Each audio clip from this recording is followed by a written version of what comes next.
कार्यक्रम ठिकाणी उपस्थित दैवी शक्तीला आपण सर्व सेवक सेवकिनी मार्गदर्शक उपस्थित पदाधिकारी मिळून प्रणाम करूया।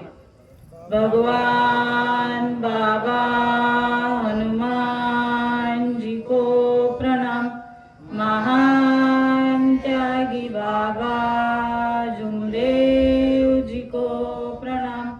परमात्मा नमस्कार। भगवत प्राप्तीकरिता परमपूज्य परमात्मा एक सेवक मंडळ वर्धमान नगर नागपूरच्या वतीने बाबांच्या आदेशाप्रमाणे आजची ही नियोजित चर्चा बैठक आपण किटाडी परिसरामध्ये आयोजली आहे। या चर्चा बैठकीमध्ये स्वयं भगवान बाबा हनुमानजी उपस्थित आहेत। भगवंताला माझा प्रणाम।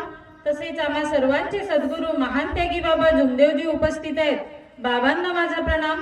तसेच बाबाच्या खांद्याला खांदा लावून चालणाऱ्या आमच्या माय माऊली मातोश्री वाराणसी आई उपस्थित आहेत। आईंना माझा प्रणाम। तसेच आजच्या या कार्यक्रमाला अध्यक्ष म्हणून लाभलेले आपल्या मंडळाचे अध्यक्ष साहेब गायधनी साहेब यांना माझा नमस्कार। तसेच आजच्या कार्यक्रमाचे उद्घाटक आम्हा सर्वांचे लाडले सोनकुसरी बाबाजी यांना सुद्धा माझा नमस्कार। तसेच आज आम्हाला आमचं या किटाडी परिसराचं अहोभाग्य आहे की आज आपल्याला वैद्य काकाजींचं सुद्धा अनमोल मार्गदर्शन लाभणार आहे।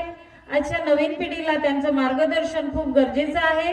अशा या आमच्या वैद्य काकाजींना सुद्धा आमचा नमस्कार। तसेच आमचे मेहर काकाजी येऊ नाही शकले, क्षमा असावी। आमचे वैद्य काकाजी फकीराजी वैद्य काकाजी यांना सुद्धा माझा नमस्कार। तसेच आपल्याला लाभलेले मंडळाचे ज्येष्ठ राऊत गुरुजी, ज्येष्ठ मार्गदर्शक राऊत बाबाजी यांना सुद्धा माझा नमस्कार।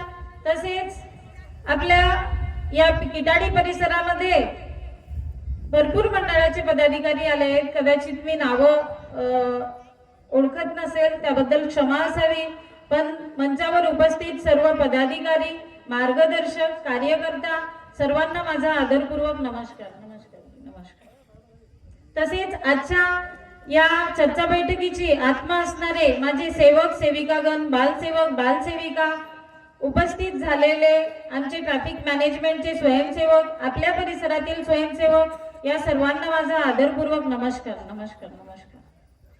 तर आजच्या या बैठकीचे विषय पदाधिकारी ठरवतील। तत्पूर्वी ही बैठक आपण का नियोजन केलंय, या बैठकीचं आपण का नियोजन केलंय याबद्दल मी थोडक्यात तुमच्या समोर सत्य कथन करते।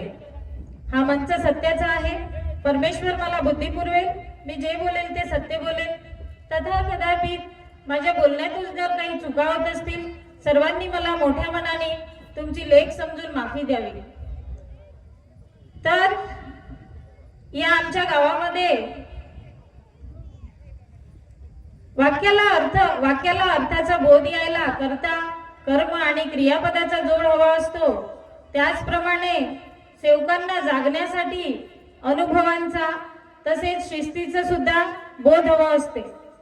आणि या बोधाचं बोधामृत द्यायला अचानक आमच्या परिसरामध्ये सोनकुसरी बाबाजी, मेहर काकाजी आणि वैद्य काकाजी आले होते। ते आल्यानंतर आपण 10 फरवरीला एक बैठक आयोजित केलेली होती।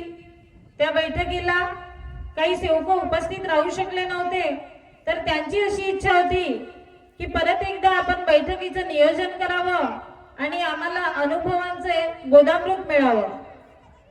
तर जेव्हापासून ही त्रिमूर्ती आमच्या गावामध्ये आलेली होती, आमच्या गावामधनं ही त्रिमूर्ती येऊन गेली, तेव्हापासून आम्ही आमच्या गावामध्ये एवढे बदल बघितले। आज तुम्ही आमच्या गावामध्ये प्रत्येक सेवकाला विचारा, ते तुम्हाला झालेले बदल सांगतील। आधी आम्ही या मार्गाचे सेवक असून मार्ग म्हणजे काय हे अजिबात माहिती नव्हतं। खरं तर मलाच माहिती नव्हतं। मला या मार्गाबद्दल काहीच माहिती नव्हतं। बैठकीचं अक्षरशः ज्ञान नव्हतं। बैठकीत गेल्याने आपल्याला काय मिळते याबद्दल सुद्धा आमच्यामध्ये जागरूकता नव्हती। तर जेव्हापासून ही त्रिमूर्ती आमच्या गावामध्ये आले आणि देऊन गेले त्यांच्या मताप्रमाणे आम्ही जे आमच्या बैठकांमध्ये वेगळ्या वेगळ्या सुधारणा घडविल्या टप्प्याटप्प्याने, तर त्या सुधारणेला खरोखर परमेश्वराने आम्हाला योग दिला.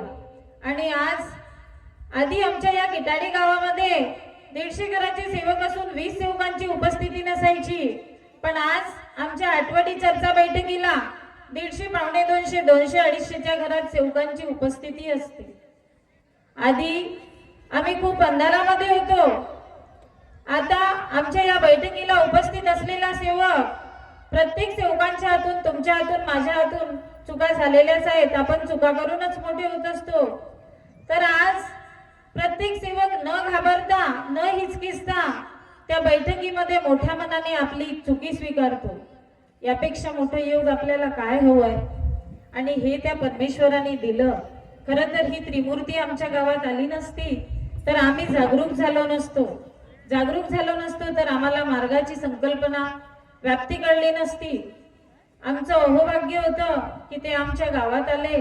आणि आज सुद्धा अशा या महान व्यक्तिमत्वांचं मार्गदर्शन आपल्याला लाभणार आहे. तर आपण या प्रास्ताविकेमध्ये वेळ न घालवता, मी बोलण्यात चुकली होती, प्रदीप भाऊ पण आमच्या सोबतीला होते, काकाजींच्या त्या त्रिमूर्तींच्या सोबतीला होते. खरं तर प्रदीप भाऊंमुळेच एवढा चांगला योग आला.